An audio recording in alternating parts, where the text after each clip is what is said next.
Hello, everybody. Thank you so much for joining me today. My name is Lily, and I am so happy that you are here with me today. In today's video, I am going to be making some of these beautiful and grungy junk journal tags. Now, I made several of these off camera. I am showing you what they look like so that we can get ready and create some. I invite you to join me, and I am going to use some ready-made pre-made tags that my sister gifted me several years ago. I still have several of these left, so I thought I would just use up the supplies that I already have. I also like to make my own tags, and so if you don't have any ready-made, ready to use, just cut down some paper in your favorite size. You can use mixed media paper, watercolor paper, or heavy cardstock. Cut it down to your size, make yourself some tags so that we can get busy to make some of these. Some of the supplies that I used, you can see on the screen. Oh my gosh, these tags turned out so beautiful. I think one of the best features of the cards is the gold shine on there. And before I forget, I do want to say that I use a lot of the Heidi Swapp gold shine. I love it. Unfortunately, it's not available anymore. But one of the alternative things that you can use, is it alternative or is it alternate? Anyway, one of the things you can use in lieu of the color shine is watered down gold acrylic paint.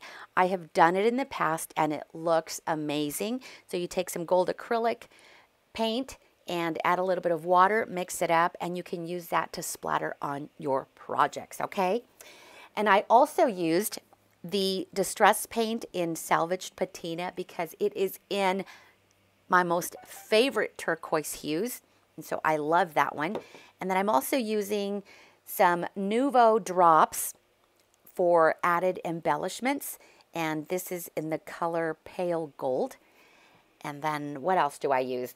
I use this distress water bottle for misting. Oh, that stamp, you guys. That is a Tiffany & Company rubber stamp that I purchased from Stamp Francisco. I love it. It is one of my most favorite stamps. A few years back, Gail Agostinelli used this stamp, and I listened very carefully, hoping that she would mention where it was from. And I don't know if she did, but I went on the internet and I hunted it down and I found it. So again, it is the Tiffany & Company stamp, and it is by Stamp Francisco. Now, I added a few drops of the distress paint onto the glass mat, and then I also misted. Oh my gosh, you guys, the words, they just don't flow out as naturally as they should.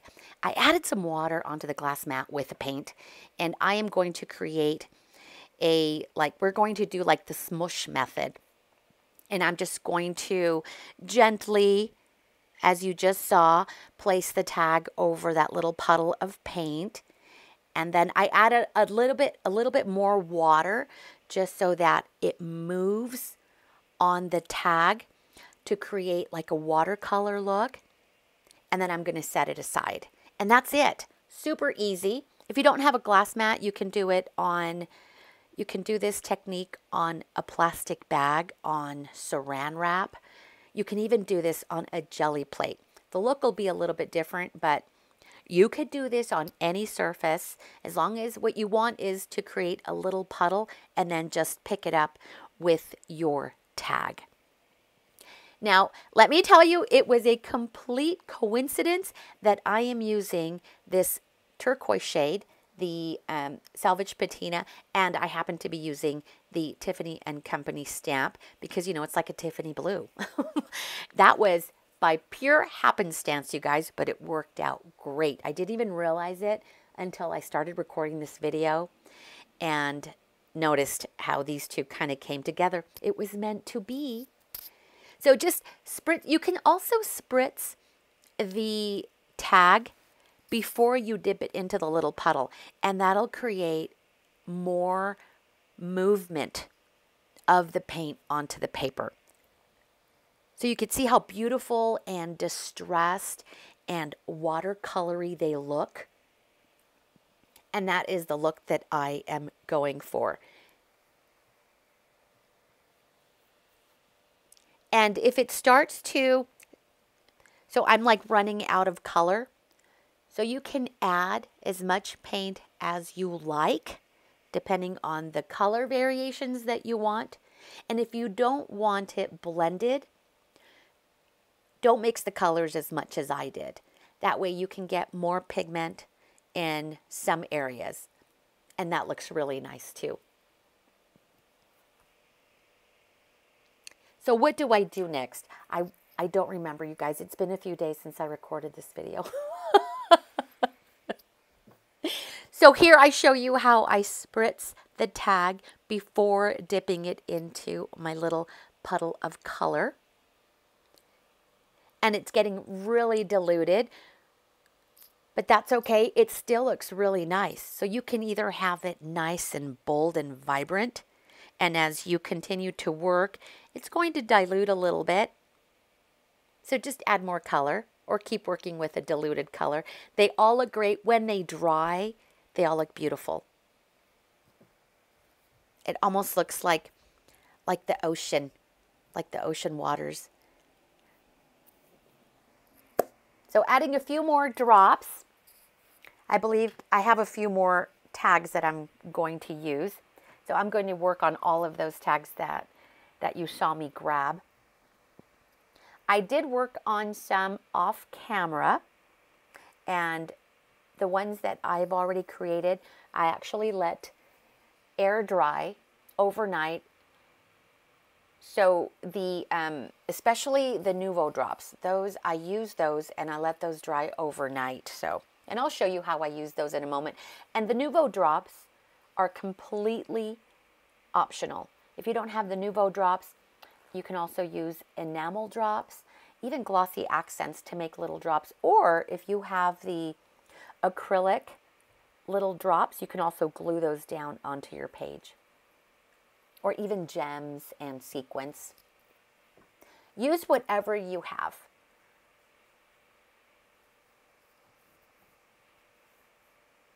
Again, adding more water so that I can get that paint to flow, helping it out a little bit by just tapping it. I do want to create more movement on those tags.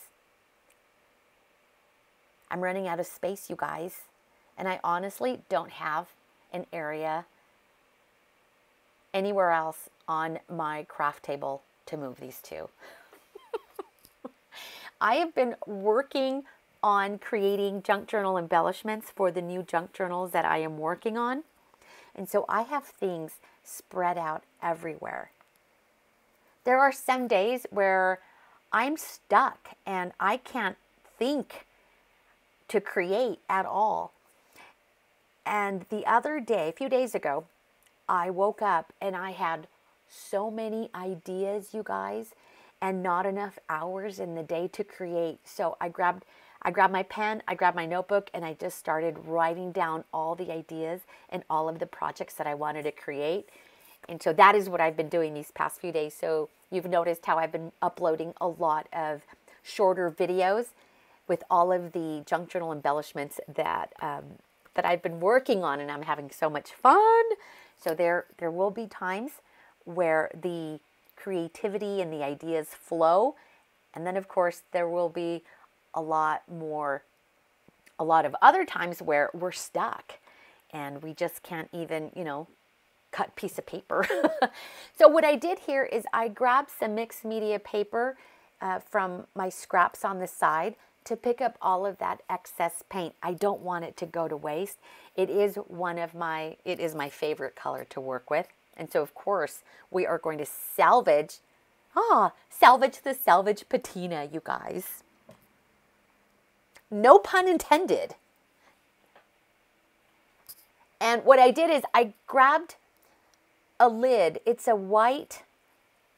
gift box that I still have wrapped in cellophane, and I'm using that like a tray. I put some napkins down, paper towels on there, and that is where I am going to place all of these tags so they dry, including these long strips of mixed media paper. Just trying to clean it up. trying to get as much as I can onto that mixed media paper, and that'll dry, and I will use it in the future for other projects. So now I'm just going to dab a little bit of the excess off, all of the little drips, and set it aside onto the napkin so they can dry. And I'll probably leave those to dry overnight. Some of my projects, especially the ones that I show you that I've already worked on off camera, those may take a couple of days to do because I allow plenty of time in between for things to dry, like the acrylic paint, the Heidi Swap Gold Shine, and also enamel drops, glossy accents, any of those other things that I use. And I allow those to dry overnight. I rarely use my heat gun to hurry up the drying process. When you see me using it in my videos, it's because of the video and to save time and just to show you what the complete process is. But typically off camera, I let things air dry. So now let's bring my inspiration back. And I'm also going to use some of these tags that I've already created off camera. They have been dry now overnight. And let's move on to the next steps. I'm using archival ink in jet black to stamp this beautiful Tiffany & Company. It's like a label stamp. And I'm going to show you what it looks like in case you've never seen it before. I'm going to fully stamp it. It is a great stamp. I use it a lot as a background stamp. I've not used it to create labels, but that would be really nice too. So I want you to see what it looks like. It is beautiful. And this is how Stamp Francisco sells the stamps unmounted. I believe they have like 3 options where you can just get the red rubber and then the cling and maybe a block if you want. But look at that stamp. It is beautiful. I didn't stamp it very well, but I wanted you to get an idea of what the full inked image looks like.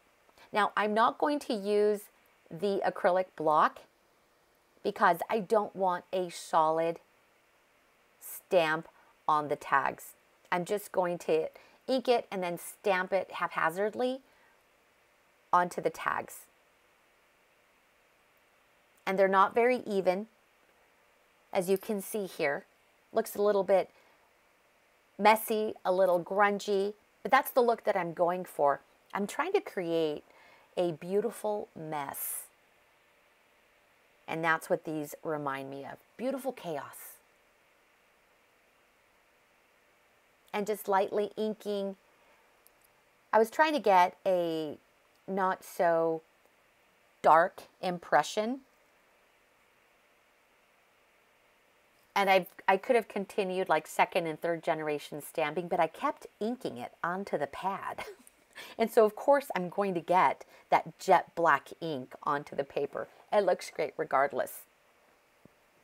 It does, after I add the gold splatters to it, the black ink does kind of fade into the background so it doesn't look so prominent onto the tag. Now I'm just going to quickly give this a little heat just so that it sets. I want to make sure it is completely dry. I just don't want to take the chance and smear any of that ink. So just for a few seconds, just giving it a little heat pass. This is the heart punch that I'm going to use. It is an older Stampin' Up! Punch, and I love this heart shape. If you don't have this one, but you have any other type of heart punch, even a butterfly or a bird, a circle, a square, that will create a nice little peekaboo through the tag, that'll work too. But because it's February and I have been working with hearts a lot recently, I thought it was fitting to use this one as well. So look at how perfect that looks. Well, they look perfect to me. They're beautiful. And I came up with this idea, you guys, by accident. I was rummaging through my paper scraps and I noticed I had a lot of negatives from die cuts that I had used. And that's where the idea was born. These little punch outs, I am not throwing away. Those will be set aside and used for future projects. I actually keep a little container of nothing but heart die cuts and punch outs. And then when I need a heart, I just go to my little heart container and pull from there. So the next step we have is to splatter some gold shine. I've had this stuff for many, many years, and I was really bummed when I learned that they weren't making this anymore. But you guys, I just remembered Tim Holtz came out with some sprays in the copper. There's copper and antique gold. Oh my gosh, and I can't remember. It was a 3-pack. I think I have it. I can't remember, but I think I do. In a future video, because I completely forgot about that, I am going to, because I'm going to continue working on more projects and using the gold shine. But in a future video, I will actually pull the new Tim Holtz sprays and we're going to work with those because those are still available. So if you don't have this one and you don't have gold paint, but you're looking to purchase or to add to your collection some sprays, look at the Tim Holtz new sprays in those gold and antique gold and bronze colors or copper colors. I wish I could remember off the top of my head what they're called, but you know what I'm talking about. If I remember, I will link it in the description below, okay? So what I did is I grabbed some vintage photo and I'm going to distress all around the edges. I didn't do it to the ones that I had created off camera, and you can see here side by side. They look great either way, but I wanted to create a grungier tag this time around. And it frames it nicely all around the tag. I really like the way that turns out.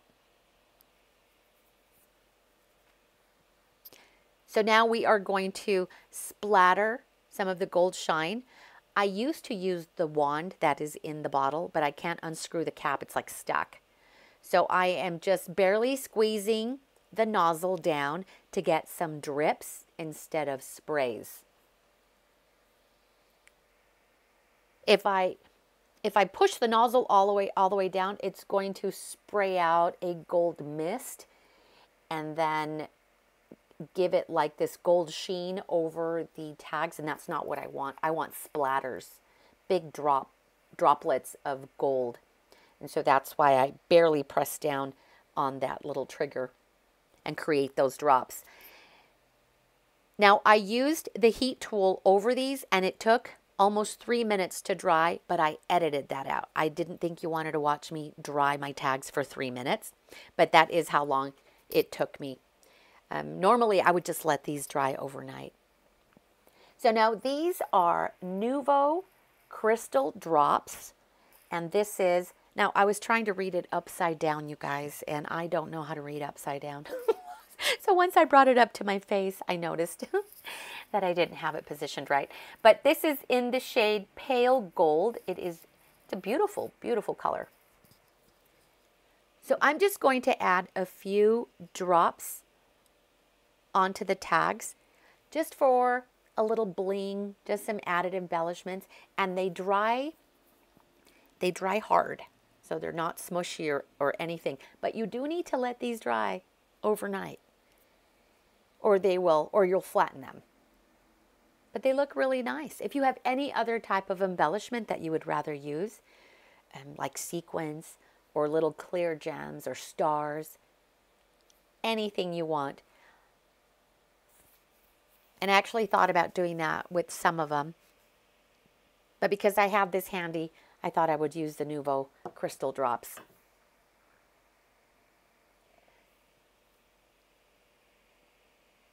I do tap on the tags on the back side very gently to have the little drops settle so they don't have that little pointy tip on them.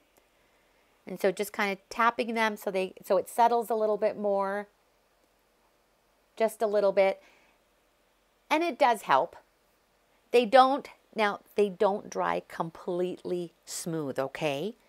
They're like grungy drops. They're not smooth at all, but they still look beautiful. And I only did it on a couple. It is optional. Ooh, that could have been disastrous, but I barely missed that drop.